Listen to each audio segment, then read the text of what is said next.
Selamat berjumpa kembali dengan kami, channel Film Legenda Nusantara. Dalam channel ini, kami akan menyajikan cerita-cerita legenda, cerita-cerita sejarah Nusantara, kejayaan Nusantara. Semoga kita semua akan menyadari bahwa negara kita, Nusantara, adalah negara yang sangat luar biasa. Salam NKRI. Kemelut Blambangan bagian 78. Gerakan Maya Dewi yang seolah pandai menghilang dan tamparan-tamparannya yang membuat kepala mereka serasa hampir pecah itu menyadarkan mereka bahwa mereka berhadapan dengan seorang gadis yang sakti mandraguna. Dalam waktu singkat saja dua losin jagoan itu telah roboh semua dan hanya dapat duduk dan merintih kesakitan. Hanya tinggal Ki Lurah Samin yang belum roboh karena dia tadi memang agak menjauh ketika melihat Maya Dewi berubah menjadi bayangan yang mengamuk. Kini, melihat anak buahnya roboh semua, Ki Lurah Samin segera membalikkan tubuhnya dan melarikan diri. Memang beginilah watak seorang pengecut. Dia biasanya bertindak keras dan kejam terhadap korbannya kalau dia memperkuat kedudukan dengan banyak anak buah. Kekejamannya itu menunjukkan bahwa sebetulnya pada lubuk hatinya terdapat rasa takut yang menghantuinya sehingga dia bertindak berlebihan untuk menyembunyikan rasa takutnya. Akan tetapi kalau dia sadar bahwa keadaannya terancam bahaya, tanpa segan atau malu lagi dia tentu akan melarikan diri. Ki Lurah Samin, berhenti! Maya Dewi membentak, suaranya mengandung wibawa yang amat kuat. Wanita ini sekarang tidak lagi mau menggunakan kekuatan sihir, bahkan kekuatan sihirnya telah dilepaskannya, tidak mau ia mempergunakan kekuatan sihir lagi. Akan tetapi karena ia memiliki tenaga sakti yang kuat sekali, maka ketika ia membentak dan memerintahkan berhenti, otomatis Ki Lurah Samin berhenti seolah tubuhnya ditahan kekuatan yang hebat. Ki Lurah Samin, Andika kesinilah, aku mau bicara. Kembali Maya Dewi berkata dan lurah itu seperti terpesona, lalu perlahan-lahan berjalan menghampiri Maya Dewi. Akan tetapi setelah dekat, dia merasakan ketakutan hebat dan tiba-tiba dia menggerakkan goloknya menyerang Maya Dewi dengan bacokan sekuat tenaga ke arah muka wanita itu.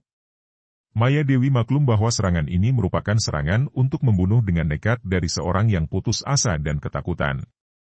Betapa kejamnya manusia yang hati akal pikirannya sudah menjadi hamba nafsu dan segala daya upayanya ditujukan semata untuk kemenangan dan kesenangan diri sendiri tidak segan untuk melakukan kejahatan sekejam apapun kepada orang lain.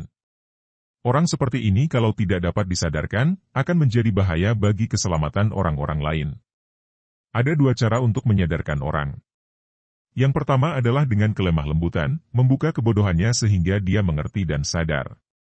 Akan tetapi ada yang sudah sedemikian kuatnya nafsu menguasai dirinya sehingga perlu dilakukan cara kedua, yaitu dengan kekerasan dan hukuman sehingga dia dapat merasakan akibat yang tidak enak dari kejahatannya. Menghadapi Ki Lurah Samin, Maya Dewi mengambil cara yang kedua karena maklum bahwa cara bujukan halus tidak akan berhasil. Ketika golok di tangan Ki Lurah Samin sudah menyambar dekat, Maya Dewi miringkan tubuhnya ke kiri, kemudian memutar tubuh, menggunakan tangan kanan untuk menangkap tangan Ki Lurah Samin yang memegang golok, mendorongnya dengan sentakan kuat sehingga golok itu membalik dan membacok ke arah telinga kirinya sendiri. Cerak! Aduh! Golok terlepas dan darah muncrat dari bagian kiri kepala di mana telinganya tadi menempel. Daun telinga itu telah terbabat putus dan kini Ki Lurah Samin yang merasakan kenyerian hebat, jatuh berlutut, mengaduh sambil mendekap kepala sebelah kiri dengan kedua tangannya. Masih hendak kau lanjutkan pengumbaran kekuasaanmu? Maya Dewi berkata dan sekali ini, Ki Lurah Samin benar-benar mati kutu. Semua kegarangan dan keberaniannya lenyap, terganti rasa takut yang hebat.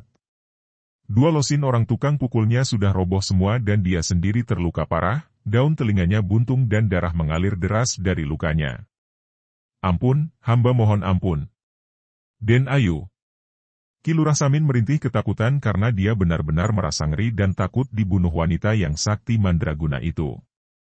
Tiba-tiba dengan cepat sekali jari tangan Maya Dewi bergerak dan sebelum Ki Lurah Samin tahu apa yang terjadi, jari tangan wanita perkasa itu telah menotok leher sebelah kiri di bawah telinga kiri yang terluka.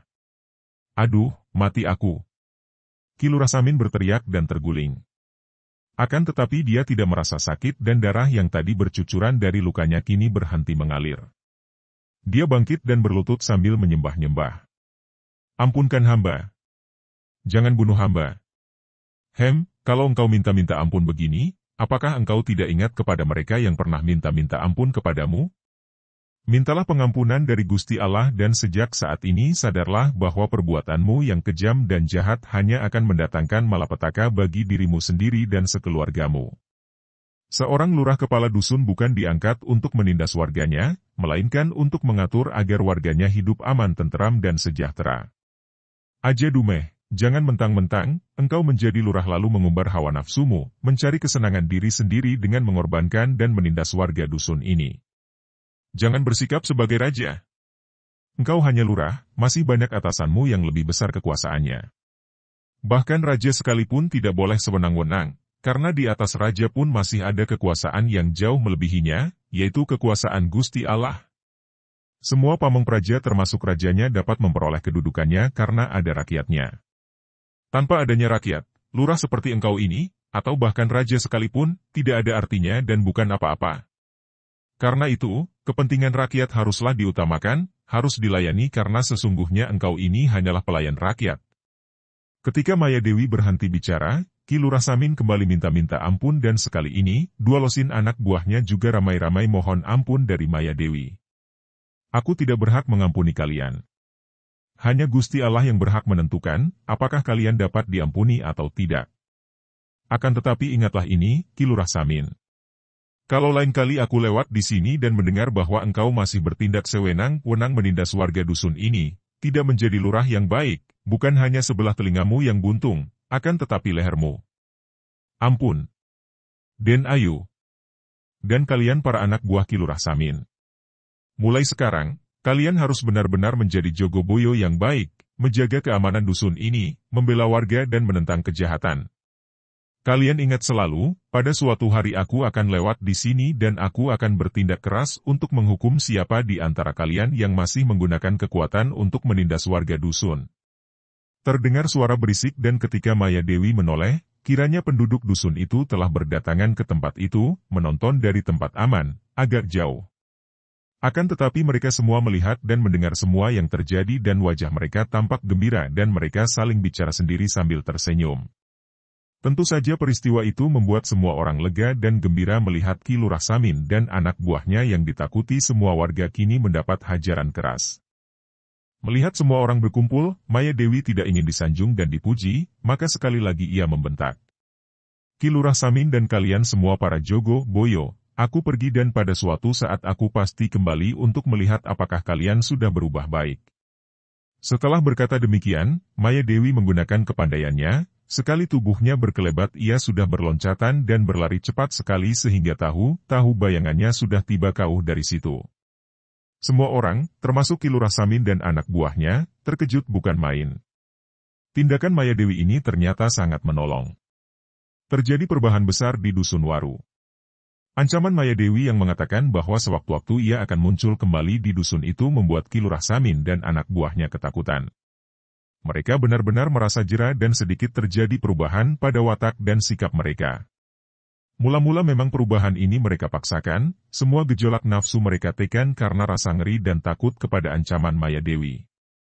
Akan tetapi setelah terbiasa bersikap baik terhadap warga dusun dan mereka mulai dapat merasakan betapa senangnya dalam suasana damai seperti itu, melihat betapa sikap baik mereka pun mendatangkan rasa suka, hormat, dan patuh kepada warga dusun, mereka mulai merasa senang dengan keadaan itu.